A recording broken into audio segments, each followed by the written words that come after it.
अपनी पहचान। मनुष्य की तरह जंगल के पशु पक्षी भी मिलजुल कर रहना पसंद करते हैं। दुख सुख में वे एक दूसरे पर भरोसा रखते हैं, किंतु ऐसा भी अवसर आता है जब अपने ही लोग समय पर काम नहीं आते। एक जंगल में एक खरगोश रहता था।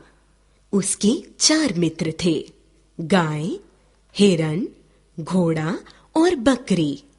सुख के समय 5 दोस्त मिलजुल कर हंसी खुशी से समय बिता देते थे। एक दिन सुबह सुबह ही कुछ कुत्ते खरगोश के पीछे लग गए। खरगोश बहुत घबराया। वह अपने मित्रों में से सबसे पहले घोड़े के पास सहायता मांगने गया।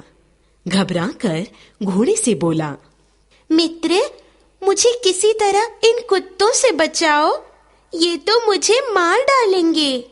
घोड़ा बोला,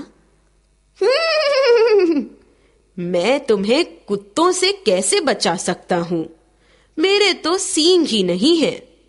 खरगोश भागा भागा गाय के पास गया। सारी बातें सुनकर गाय बोली, मैं तो मालिक के खूंटे से बंधी हूँ, भला मैं तुम्हें कैसे बचा सकती हूँ? खरगोश समझ गया कि गाय भी उसे टाल रही है। वह बकरी के पास पहुंचा। वह कांप रहा था। उसकी आंखों से आंसू बह रहे थे। उसका यह हाल देखकर बकरी का दिल भर आया, किंतु बोली, मैं तो स्वयं कुत्तों से डरती हूँ, तुम्हारी रक्षा कैसे कर सकती हूँ?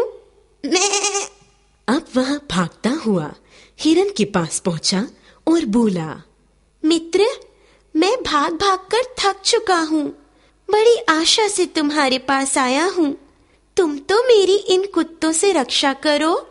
हिरन बोला, मित्र, मुझे तो मनुष्य ने पाल कर बहुत डरपोक बना दिया है, मैं चाहकर भी तुम्हारी कोई सहायता नहीं कर सकता।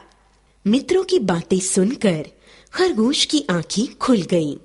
उसने सोचा, मुझे अपने आप को पहचानना चाहिए, मुझे अपनी टांगों पर भरोसा करना चाहिए। मुझे अपने आप को पहचानना चाहिए, मुझे अपनी टांगों पर भरोसा करना चाहिए, दूसरों के भरोसे नहीं रहना चाहिए। बस फिर क्या था, उसने ऐसी दौड़ लगाई कि कुत्ते उसे कभी पकड़ नहीं पाए। वास्तव में संकटों का सामना वही कर पाते हैं जो अपने आप को पहचानते हैं और अपने पर भरोसा रखते हैं।